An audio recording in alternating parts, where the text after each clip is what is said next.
Les rues pavées du Vieux-Lyon résonnaient encore des échos d'un concert improvisé, où Snoop Dogg, vêtu d'un long manteau noir et d'un béret en laine, avait captivé la foule locale par ses mots puissants et son aura magnétique.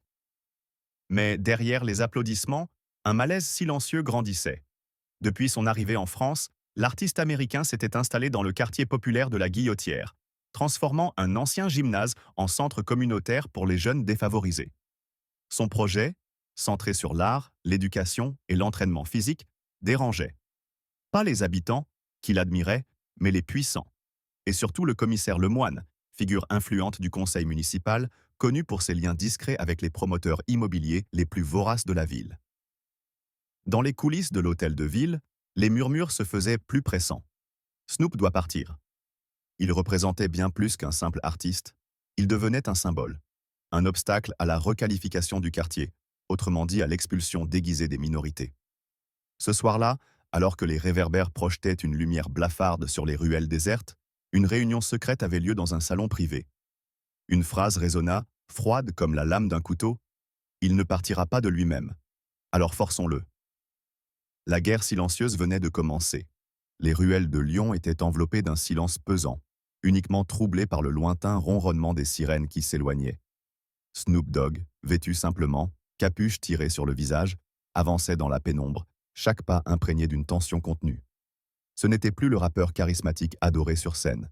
C'était un homme traqué, blessé, mais plus déterminé que jamais. Son regard se portait sur chaque fenêtre, chaque coin de rue.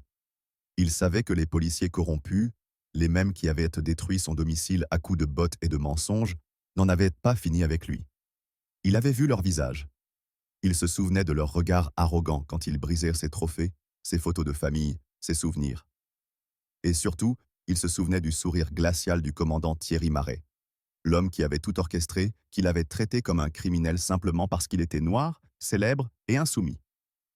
Mais ce que Marais ignorait, c'était que Snoop n'était pas du genre à fuir. Il ne l'avait jamais été, pas dans les rues de Long Beach et certainement pas dans les rues de Lyon. En longeant le vieux quai du Rhône, Snoop sentit son téléphone vibrer. Un message crypté, une adresse, un entrepôt désaffecté à la Croix-Rousse.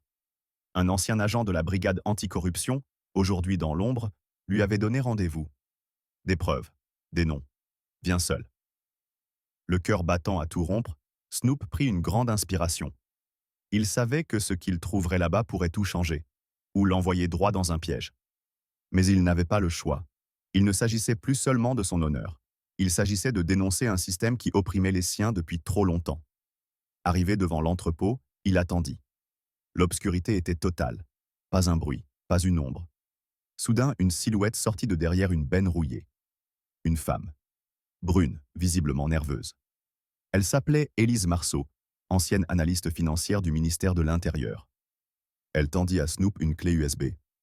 Ce que tu trouveras là-dedans va faire exploser la préfecture. Les comptes offshore, les transferts illégaux, les ordres de perquisition falsifiés, tout. Mais avant même qu'elle ne puisse finir sa phrase, une lumière crue balaya la scène. Des phares de voiture. Puis une voix glaçante. Ne bougez plus. Police. Snoop eut juste le temps de pousser Élise derrière la benne. Une pluie de balles fusa, trouant la tôle. Ils avaient été suivis. Trahis, peut-être. Snoop sortit son arme, récupérée plus tôt dans une cache sûre. Il n'avait pas l'intention de mourir ce soir. La fusillade dura à peine 2 minutes, mais chaque seconde résonna comme une éternité. Quand tout redevint silencieux, 2 hommes en civil gisaient au sol. L'un d'eux respirait encore faiblement. Snoop s'approcha, attrapa son toki et entendit « Marais, ici l'équipe 3, cible toujours vivante, opération compromise ». Snoop serra les dents. Marais était derrière tout ça. Il fallait frapper vite et fort. Il aida Élise à se relever. « On doit bouger, maintenant ». Ils coururent à travers les rues jusqu'à une cachette que seul un ancien du coin pouvait connaître. Un appartement planqué dans les hauteurs de Fourvière, prêté par un vieil ami de Snoop, un certain Karim, autrefois DJ, aujourd'hui hacker militant. Là, dans la pénombre, les volets fermés et les murs tapissés d'écrans, Karim inséra la clé USB. Ce qu'il découvrit était au-delà de ce qu'ils avaient imaginé. Des transactions entre Marais et un promoteur immobilier influent, Alain Dupré, prouvant que les descentes policières n'étaient qu'un prétexte pour faire fuir les familles des quartiers populaires et revendre les terrains à prix d'or. « C'est un putain de génocide social », souffla Karim. « On tient la bombe. » Snoop se redressa, le regard brûlant. Alors on la balance? Mais la question était, comment? Le lendemain, à l'aube, une idée folle prit forme. Diffuser en direct sur toutes les plateformes un message clair. Montrer les visages, les preuves, impliquer l'opinion publique, forcer la justice à s'agenouiller devant la vérité. Et c'est là que j'ai besoin de vous, mes amis. Si vous êtes arrivés jusqu'ici, c'est que cette histoire vous tient à cœur. Alors maintenant, c'est à vous d'agir. Si vous croyez que la vérité doit toujours triompher, commentez. Justice pour Snoop. Si vous voulez voir Marais et ses complices tomber, tapez 1 dans les commentaires. Et si vous pensez que ce n'est que le début, alors abonnez-vous maintenant pour ne rien rater de ce combat. Le prochain épisode vous révélera ce que cache vraiment le passé du commandant Marais. Et croyez-moi, ce que vous allez découvrir va vous retourner l'estomac. À très bientôt pour la suite de cette descente aux enfers, ou vers la lumière. Le silence était pesant. La pluie tombait fine et froide sur les ruelles désertes du quartier Saint-Paul à Lyon. Les pavés humides reflétaient les lumières diffuses des lampadaires, donnant à la ville un air fantomatique. Snoop Dogg, encapuchonné, avançait sans bruit, son regard dissimulé sous les plis sombres de sa veste, le corps tendu, chaque muscle prêt à réagir. Il ne fuyait pas. Il traquait la vérité. Et cette nuit-là, la vérité allait enfin parler. Depuis l'agression à son domicile, l'ancien rappeur devenu entrepreneur engagé avait disparu des radars. Les médias, manipulés par le pouvoir corrompu, diffusèrent son portrait en boucle, le présentant comme un criminel armé, un fugitif dangereux. Mais dans l'ombre, Snoop avait commencé à rassembler des preuves, des témoignages, des traces de cette machination orchestrée par le capitaine Montel et ses hommes. Il savait qu'il n'était pas leur seule cible. Il y avait d'autres familles, d'autres victimes. Ce qu'ils avaient fait à lui, ils l'avaient fait à tant d'autres, en silence. Ce soir, il était de retour. Pas pour se venger, pour dévoiler. Il poussa la porte d'un vieil immeuble désaffecté, un ancien entrepôt à l'abandon près de la Saône. À l'intérieur, dans une pièce faiblement éclairée par la lumière d'un néon tremblotant, l'attendait Malik, un ancien policier radié pour avoir dénoncé les abus de sa brigade. Malik avait accepté de l'aider, au péril de sa vie. « Tu es sûr de vouloir faire ça, Snoop ?» demanda-t-il en tendant une clé USB. « Ce qu'il y a là-dedans, c'est une bombe. Plan de perquisitions illégales, enregistrement de conversations entre Montel et des promoteurs immobiliers, transfert bancaire offshore. C'est plus gros que tout ce qu'on imaginait. » Snoop le fixa longuement. Son regard était dur, mais calme. Il prit la clé, la serra dans sa main. « On va faire sauter leur château de cartes, Malik. Mais il va falloir frapper fort, et vite. » Ils savaient que le temps jouait contre eux. Les forces spéciales étaient déjà à leur recherche. Les communications étaient surveillées. Les rues étaient truffées de caméras. Snoop ne pouvait plus se permettre une seule erreur. Alors que les deux hommes s'apprêtèrent à quitter les lieux, un bruit sec déchira le silence. Une fenêtre éclata au 2e étage, puis une autre, puis des cris. « Ils nous ont trouvés », souffla Malik. Snoop ne dit rien. Il attrapa son sac, glissa la clé dans une doublure intérieure et s'élança vers la sortie arrière. Mais à peine eut-il franchi la porte que 2 agents surgirent, armés jusqu'aux dents. « À terre, mains en l'air !» Snoop leva lentement les mains, mais son esprit analysait déjà la scène. L'angle, la distance, la réactivité. En un éclair, il lança une planche en bois vers la gauche, créant une diversion. Les agents détournèrent leur attention 1 millième de seconde, et ce fut suffisant. Snoop bondit sur le côté, roula au sol et disparut dans une ruelle. Une course-poursuite s'engagea dans le labyrinthe de traboules lyonnaises, ces passages secrets entre les immeubles. Snoop les connaissait comme sa poche. Il les avait arpentés à ses débuts, lors de concerts underground clandestins. Aujourd'hui, elles devenaient son terrain de guerre. Derrière lui, les pas des forces de l'ordre résonnaient comme des coups de tambour. Des ordres étaient hurlés. Mais Snoop, tel un fantôme, se fondait dans la nuit, glissant entre les ombres, respirant à peine. Lorsqu'il atteignit enfin la rive opposée de la Saône, il sut qu'il avait gagné quelques précieuses minutes. Il se réfugia dans une petite librairie tenue par une vieille amie, Luna, une militante des droits civiques à la retraite. Elle ne posa pas de questions. Elle lui ouvrit la trappe menant à la cave. « Tu as 1 heure. Ensuite, les flics feront une descente, ici aussi. » Dans la pénombre humide de la cave, Snoop inséra la clé USB dans un ordinateur sécurisé. L'écran s'alluma, dossier crypté, vidéo, enregistrement sonore, plan de démolition. Montel apparaissait à plusieurs reprises. Mais le nom qui glaça le sang de Snoop fut un autre. Léonard Descours, député. ami du maire, promoteur immobilier. Derrière chaque descente, chaque expulsion, c'était lui qui tirait les ficelles. Alors c'est toi le roi de la partie d'échecs, murmura Snoop. Il n'était plus question de défense. Il allait passer à l'offensive, il envoya les fichiers à plusieurs contacts sûrs, une journaliste d'investigation en exil, un ancien procureur et une ONG internationale. Puis il écrivit une seule phrase sur le mail. S'il m'arrive quoi que ce soit, diffusez tout. Quand il remonta à la surface, Luna l'attendait, inquiète. Ils sont là. Ils cernent le quartier. Tu n'as plus beaucoup de temps. Snoop acquiesça. Il se retourna une dernière fois, regardant cette femme courageuse qui lui offrait un abri. Puis, sans un mot, il disparut dans la nuit lyonnaise. Mais cette nuit-là, quelque chose avait changé. Ce n'était plus une chasse à l'homme. C'était le début d'un soulèvement.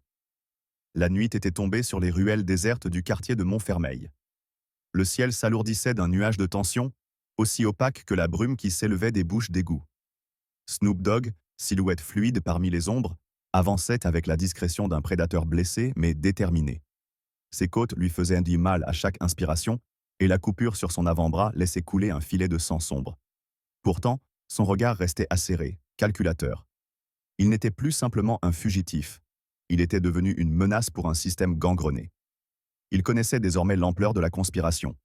Les policiers véreux, menés par le capitaine Tanner, n'agissaient pas seuls.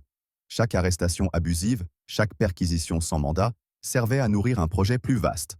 L'expulsion progressive des familles noires et arabes, remplacée par des immeubles de luxe financés par le promoteur immobilier Delgado. Snoop s'arrêta brièvement dans une impasse étroite. À travers les murs délabrés, il aperçut les lumières rouges et bleues tournoyer au loin. La police bouclait le quartier, quadrillait les toits. Ils savaient qu'ils détenaient les enregistrements. Ils savaient qu'ils pouvaient les faire tomber. Et ils allaient tout tenter pour l'empêcher de parler. Il glissa sa main dans sa veste, caressant la clé USB qu'il avait cachée sous la doublure. La preuve de la corruption y était inscrite. Une conversation entre Delgado et le capitaine Tanner, enregistrée dans un hôtel discret du 15e arrondissement. Des mots froids, brutaux, planifiant la destruction méthodique de quartiers populaires. Ce n'était plus une affaire personnelle, c'était une guerre. Snoop se redressa, jetant un regard rapide autour de lui. Il devait quitter la ville. Trouver un relais médiatique. Peut-être une journaliste indépendante. Quelqu'un de suffisamment intègre pour porter cette vérité jusqu'aux yeux du public. Mais avant cela, il devait survivre à cette nuit. Soudain, des pas résonnèrent derrière lui. 3 hommes, lourdement armés, se découpèrent dans la pénombre. Pas des policiers, des mercenaires, les chiens de garde de Delgado. Leur voix était calme, précise. « Il ne faut pas le tuer », dit l'un d'eux. Delgado veut le récupérer vivant, pour l'exemple. Snoop recula lentement, jusqu'à ce que ses talons touchent le mur froid. Il savait qu'il n'avait plus d'échappatoire. Mais il ne comptait pas se rendre. Il tira un petit objet de sa ceinture, une grenade assourdissante artisanale, récupérée dans un ancien squat. Il l'arracha sans trembler, la lança à ses pieds. Une explosion de lumière blanche et de bruit fracassa le silence. Les mercenaires hurlèrent, désorientés. Snoop bondit à travers la confusion, ses mouvements précis comme une chorégraphie apprise dans la douleur. Il frappa le premier homme à la gorge, puis désarma le second avec une clé de bras d'une fluidité impensable pour un homme de son âge. Le troisième tira à l'aveugle, touchant un mur derrière lui. Snoop le mit à terre d'un coup de genou dans les côtes, puis s'éloigna, haletant, sans se retourner. Quelques minutes plus tard, il pénétra dans une ancienne station de métro désaffectée. Là, il retrouva Rachel, une avocate activiste qui l'attendait. Elle avait les traits tirés, les yeux pleins d'inquiétude. « J'ai contacté une journaliste de confiance, murmura-t-elle. Elle est prête à diffuser ce que tu as, mais il faut que tu viennes en personne. Et vite. » « Je ne peux pas sortir comme ça, » dit Snoop, la voix rauque. « Ils ont verrouillé tous les accès. Ils me cherchent comme si j'étais un terroriste. » Rachel hocha la tête et tendit un téléphone crypté. « Alors il faut attirer l'attention ailleurs. Créer une diversion. Laisse-moi contacter Ace. » Le nom fit frémir Snoop. Malcolm Hayes, le seul flic encore digne de son uniforme, infiltré au sein des affaires internes. Il avait déjà aidé en silence, fournissant les plans du commissariat, les trajets des patrouilles, mais appeler Hayes, c'était brûler sa dernière carte. « Si on le fait maintenant, c'est qu'il n'y aura pas de retour en arrière, » souffla Snoop. « Il n'y en a jamais eu, » répondit Rachel. Il tapa un code, lança l'appel. Après 3 sonneries, la voix de Ace s'éleva, grave et tendue. Où es-tu? Pas le temps d'expliquer. J'ai les preuves. Mais il me traque. Tu peux me couvrir, Ace? Un silence, puis un souffle, et enfin, donne-moi 20 minutes. Je lance une opération fantôme. Ensuite, tu bouges, et tu fais éclater cette bombe au grand jour. La communication coupa. Snoop rangea le téléphone et serra les dents. Son corps le brûlait, son esprit vacillait. Mais il n'avait jamais été aussi proche de la vérité. De la justice. À l'extérieur, les sirènes hurlaient. Les hélicoptères illuminaient le ciel. Paris était devenu un théâtre de chasse. Et lui, la proie. Mais une proie qui connaissait le terrain, qui n'avait plus rien à perdre. Snoop Dogg se redressa. Le regard fixe, le cœur prêt. Il savait qu'il ne sortirait peut-être pas vivant de cette nuit. Mais il sortirait en héros. La nuit était tombée sur Marseille comme une chape de plomb. Le vieux port, habituellement animé par les murmures des terrasses et le cliquetis des verres, baignait ce soir-là dans un silence oppressant.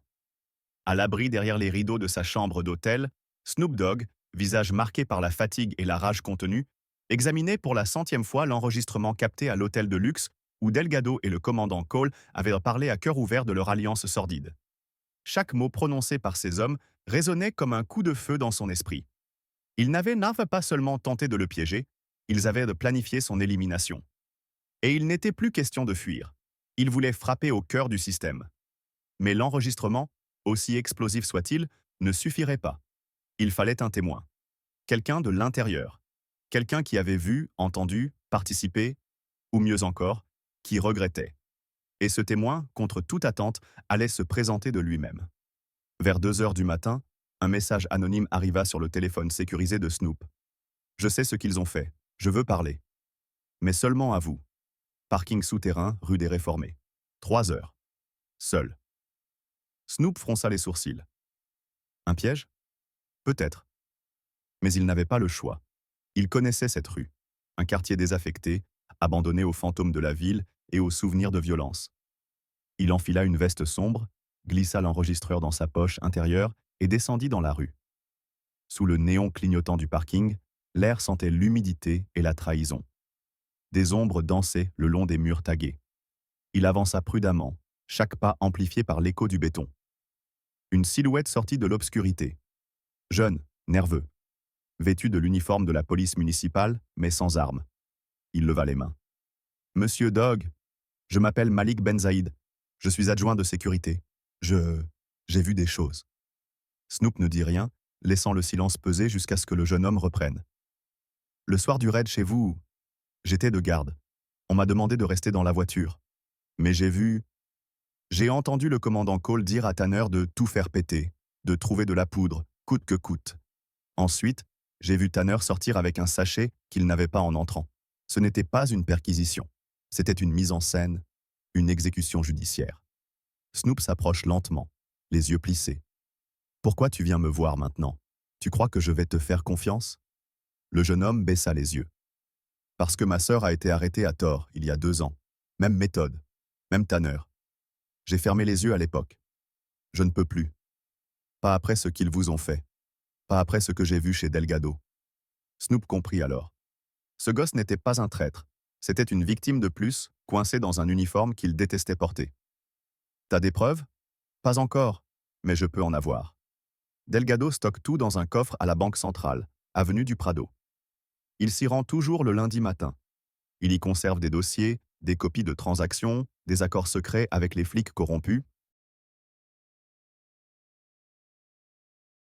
Snoop inspira profondément. Un plan se dessinait. S'il pouvait entrer dans cette banque et accéder à ce coffre, il pourrait relier les pièces du puzzle.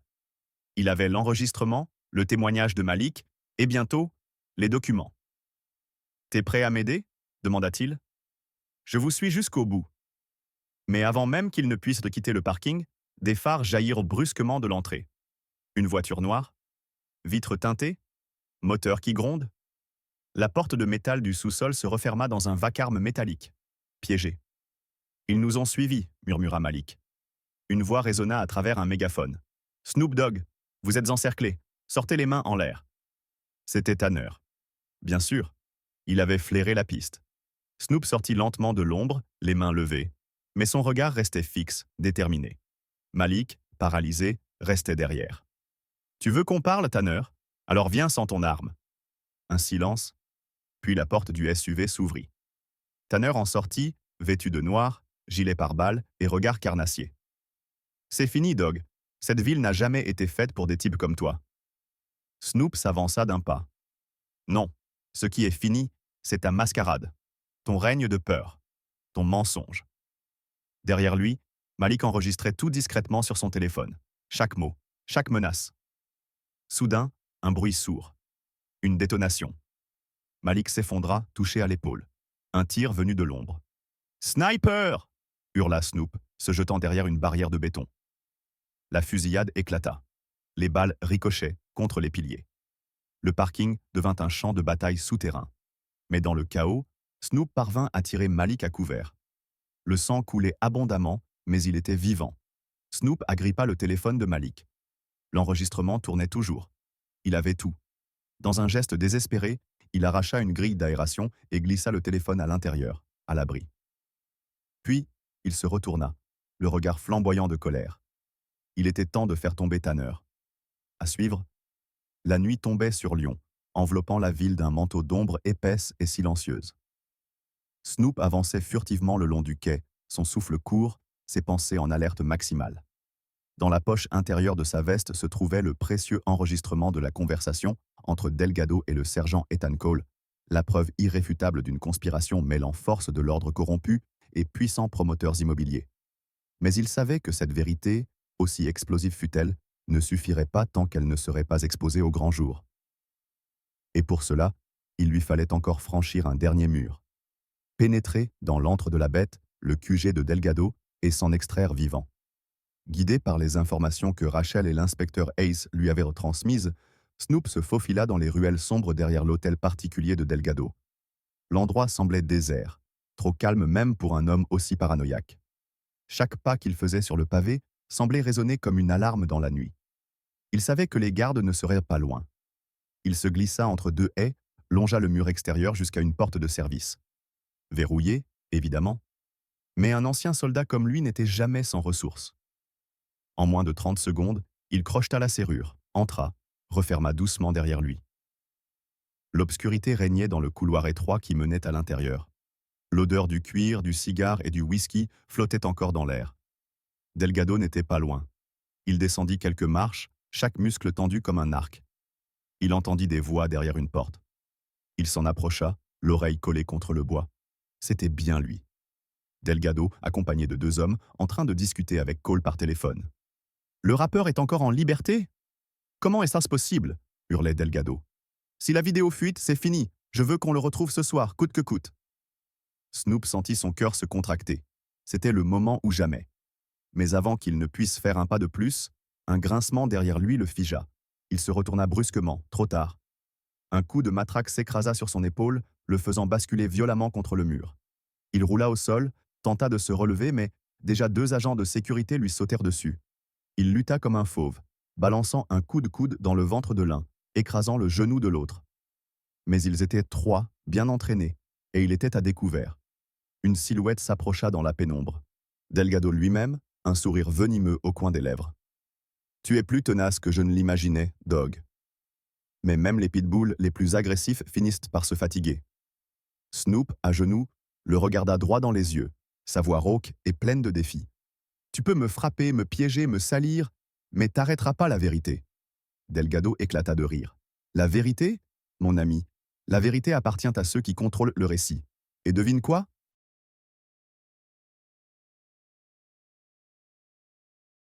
Personne ne racontera ton histoire. » Il fit signe à ses hommes. « Enfermez-le dans la cave. Demain matin, il aura disparu. Comme tant d'autres avant lui. » Les heures qui suivirent furent un calvaire. Enchaîné dans une pièce humide, sans lumière, Snoop se battait contre la douleur, contre la fatigue, contre le découragement. Mais il n'était pas homme à plier. Son esprit tournait à toute vitesse. Il avait encore son micro dissimulé dans sa ceinture, un prototype que Rachel lui avait confié. Il pouvait transmettre un signal, même faible. S'il réussissait à l'activer, il ramena discrètement sa main vers sa taille, sentant sous ses doigts le petit bouton métallique. Une pression, 2. Un clignotement rouge, à peine visible. Le message était lancé. À l'autre bout de la ville, l'inspecteur Ace, les yeux rivés sur l'écran de son ordinateur, reçut le signal. Il bondit de sa chaise. Il est vivant. Il est en danger. Sans perdre une seconde, il alerta Rachel. Ensemble, ils mirent en branle le dernier recours, une opération conjointe avec la section anticorruption de Paris, en veille depuis des semaines. Grâce à la localisation triangulée, ils savèrent désormais où Snoop était retenu. Dans la cave, les minutes s'écoulaient, chaque goutte d'eau tombant du plafond résonnant comme un compte à rebours. Snoop, le visage tuméfié mais le regard clair, savait qu'il n'avait plus longtemps. Les hommes de Delgado reviendraient à l'aube. Il lui fallait une chance, un seul instant. Et puis soudain, un bruit sourd retentit au-dessus. Des cris, des coups de feu. L'alarme stridente d'un système de sécurité piraté. Il leva les yeux, un sourire douloureux mais triomphant sur le visage. Ça y est, ils arrivent. Quelques secondes plus tard, la porte de la cave vola en éclats. Des silhouettes en combinaison tactique envahirent la pièce. L'un d'eux cria « Snoop Dogg, on est là pour vous !» Il se releva péniblement, sa voix rauque mais ferme. Je savais que j'étais pas fou de croire en la justice. Mais tout n'était pas terminé. Delgado, comme un serpent blessé, avait fui par un passage secret. Une chasse à l'homme s'engageait désormais dans les ruelles de Lyon sous une pluie battante. Et la suite? Elle s'annonce explosive. La pluie s'abattait sur Lyon comme un rideau d'acier liquide, transformant les rues en torrents et les toits en tambours. La ville semblait figée dans une atmosphère lourde, comme si elle pressentait que quelque chose de décisif allait s'y jouer. À travers les ombres et les gouttes, une silhouette glissait avec la précision d'un fauve traqué. Chris Delgado. Ses vêtements étaient trempés, sa respiration haletante, ses souliers hors de prix ruisselant de boue. Il s'était échappé par le tunnel souterrain aménagé dans sa propriété, un vestige d'un autre temps, utilisé aujourd'hui pour fuir la justice. Mais il savait que les secondes lui étaient mal comptées. Derrière lui, il avait entendu le fracas des unités spéciales, les cris, les ordres hurlés, et surtout, le nom de celui qu'il croyait avoir anéanti, Snoop Dogg. Delgado serra les dents.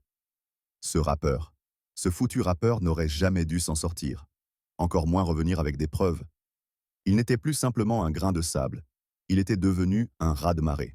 Delgado courait pour sa vie, et il le savait. Non loin de là, Snoop, à peine libéré de la cave où il avait été séquestré, se tenait debout sous la pluie battante. Son visage portait les marques de l'épreuve, mais ses yeux brillaient d'un éclat brûlant. Il tenait dans sa main un talkie-walkie que lui avait tendu un agent. Delgado est en fuite, direction le Vieux Lyon. Pas besoin d'un ordre, pas besoin d'un plan. Snoop se mit à courir. Chaque rue qu'il traversait réveillait en lui un souvenir. Le studio où il avait enregistré son premier album en France, le café où il avait discuté liberté et égalité avec des étudiants engagés, la place où il avait vu un policier humilier un migrant sans raison. Et maintenant, ces rues allaient devenir le théâtre de sa revanche. Pas une revanche par la violence, mais par la justice. Il allait le retrouver. Et cette fois, le monde entier verrait. Delgado, lui, s'enfonçait dans le dédale des Traboules, ces passages secrets typiques de Lyon que seuls les initiés connaissaient. Il croyait les maîtriser mieux que personne. Mais ce qu'il ne savait pas, c'est que Snoop avait appris vite, et qu'il n'était pas seul.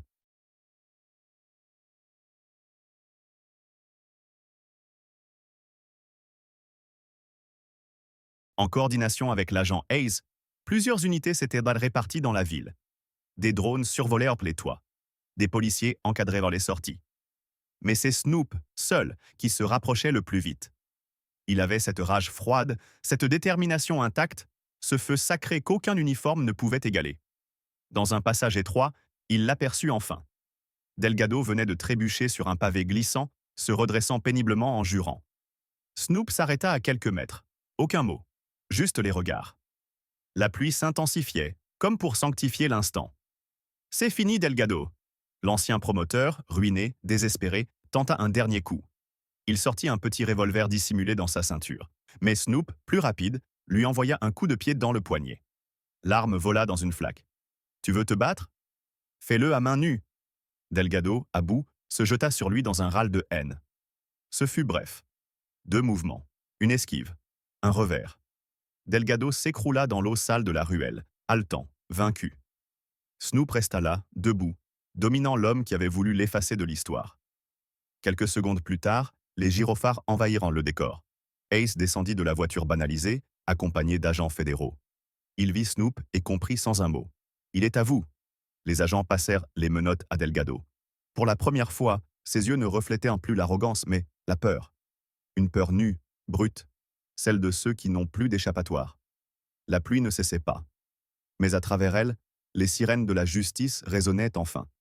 Et dans cette nuit lyonnaise, un homme, un rappeur venu de l'autre bout du monde, venait de rétablir l'équilibre, par sa détermination, par son courage, par la vérité. Ce n'était pas la fin, mais c'était une victoire, une vraie. Et le monde allait enfin entendre son histoire. Le lendemain matin, Lyon s'éveilla dans un silence inhabituel. Les journaux titrèrent en lettres capitales « Sriz Delgado arrêté, le témoin clé est Snoop Dogg ». Les radios, les chaînes d'infos en continu, les réseaux sociaux, tout le pays parlait de l'arrestation choc de l'homme d'affaires le plus influent de la région, capturé dans une ruelle du Vieux-Lyon par un artiste américain qu'on croyait disparu. À l'intérieur du palais de justice, l'ambiance était électrique. Des journalistes, des militants, des habitants du quartier et même d'anciens collègues de Delgado s'étaient massés pour assister à l'audience préliminaire. Snoop, vêtu sobrement, fit son entrée sous escorte policière, non pas comme accusé, mais comme témoin principal. Il tenait dans sa main une clé USB contenant les enregistrements, les photos, les preuves irréfutables du complot immobilier, des pots de vin, des arrestations arbitraires, orchestrées par Delgado et ses alliés policiers. Le juge, un homme austère connu pour son intransigeance, observa Snoop longuement avant de lui adresser la parole. « Monsieur Dogg, êtes-vous prêt à témoigner sous serment ?»« Je le suis », répondit-il calmement. Et le récit commença.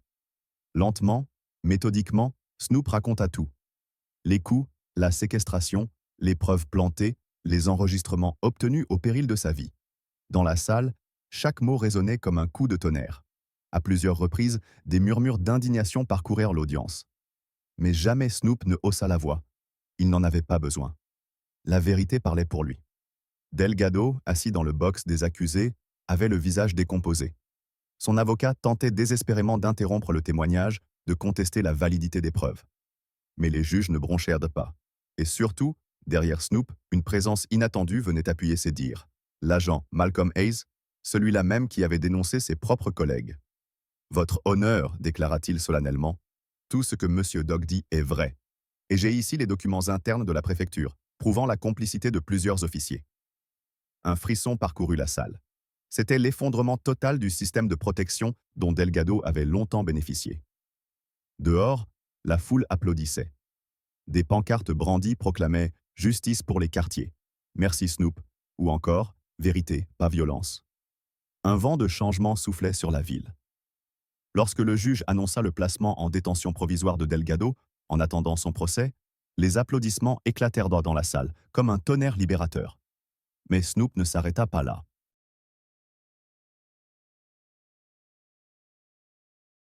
Quelques jours plus tard, il organisa une conférence de presse dans une maison de quartier à Vaux-en-Velin. Face aux caméras du monde entier, il déclara « Cette histoire n'est pas la mienne. Elle est celle de tous ceux qu'on a réduits au silence, ici ou ailleurs. Je ne suis pas venu pour un concert.